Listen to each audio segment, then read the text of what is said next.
Afternoon, Luca.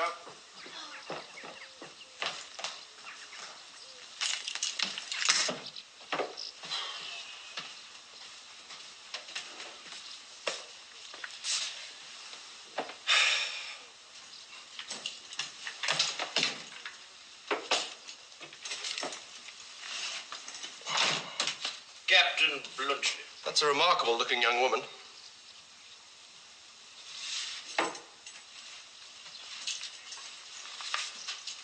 Captain Bluntschli, you have deceived me. You are my rival. I brook no rivals. At 6 o'clock, I shall be in the drilling ground on the Klissura Road alone on horseback with my saber. Do you understand? Oh, thank you. That's a cavalryman's proposal. I'm in the artillery, and I have the choice of weapons. If I come, I shall bring a machine gun. And there shall be no mistake about the cartridges this time. Take care, sir. It is not our custom in Bulgaria to allow invitations of that kind to be trifled with. Pooh, don't talk to me about Bulgaria. You don't know what fighting is. But have it your own way. Bring your saber along. I'll meet you. Well said, Switzer! Shall I lend you my best horse? No, damn your horse. Thank you all the same, my dear fellow. I shall fight you on foot. Horseback's too dangerous. I don't want to kill you if I can help it. I've heard what Captain Bluntschli has said, Sergius. You are going to fight. Why?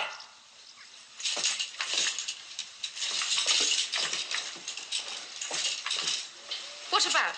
I don't know. He hasn't told me. Better not interfere, dear young lady. No harm will be done. I've often acted as a sword instructor. He won't be able to touch me, and I'll not hurt him. Ah! It will save explanations. In the morning I shall be off home, and you'll never see me or hear of me again. You and he will then make it up and live happily ever after. Never said I wanted to see you again. Ah! That is a confession. What do you mean? You love that man?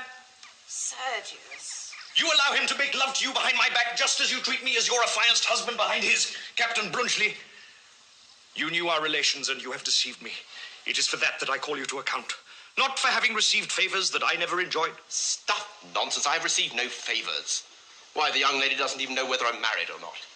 Oh, are you? You see? The young lady's concerned, Captain Bluntschli. Denial is useless. You have enjoyed the privilege of being received in her own room late at night. Yes, you blockhead. She received me with a pistol at her head. Your cavalry were at my heels. I'd have blown out her brains if she'd uttered a cry. Bluntschli! Raina, is this true? Oh, how dare you! How dare you! Apologize, man, apologize. I never apologize. This is the doing of that friend of yours, Captain Bluntschli. It is he who's been spreading this horrible story about me. No, he's dead, burnt alive. Burnt alive? Shot in the hip in a wood yard and couldn't crawl out. Your fellow set the timber on fire and burnt him, with half a dozen other poor devils in the same predicament. How horrible. Ah, and how ridiculous! Oh, war, the dream of patriots and heroes. A fraud, Bluntschli, a hollow sham, like love. Like love? You dare say that before me? Come, Saranov, that matter is explained. A hollow sham, I say.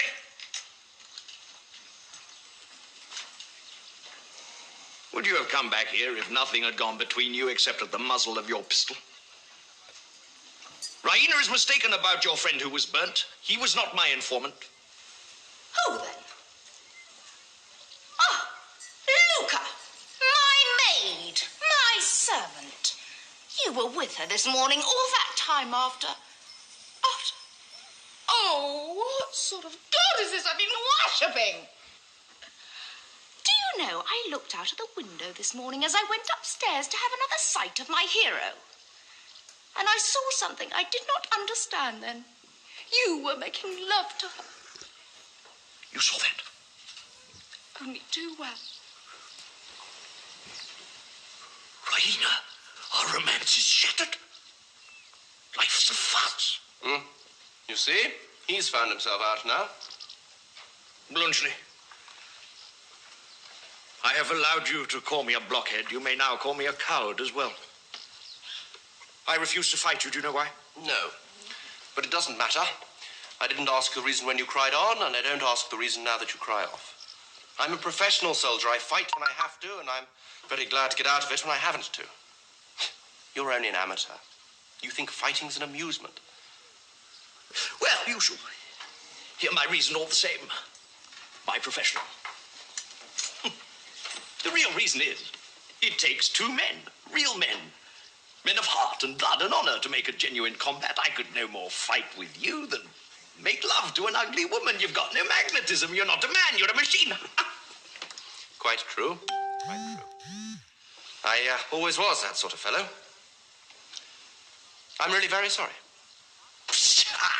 But now that you've found out that life isn't a farce, but something quite sensible and serious, well, what further obstacle is there to your happiness? You are very solicitous about my happiness and his.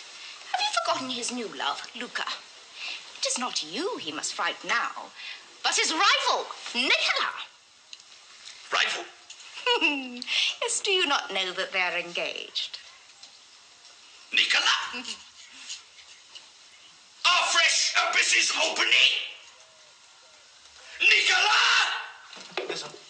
Ah! Yes. A shocking sacrifice, isn't it? Such beauty, such intellect, such modesty, wasted on a middle-aged servant man. Oh, really, Sergius, you cannot stand by and allow such a thing. It would be unworthy of your chivalry. Viper! Viper! Viper! Okay, Saranov, you're getting the worst of this. Do you realize what this man has done, Captain Bluntschli? He has set that girl as a spy on us, and her reward is that he makes love to her. False! Monstrous! Monstrous! Do you deny that she told you about Captain Bluntschli being in my room? No, but I... Do you deny that you were making love to her when she told you? No, but I tell you... It is unnecessary to tell us anything more. That is quite enough for us. I told you you were getting the worst of it, Saranov. Tiger! Cat!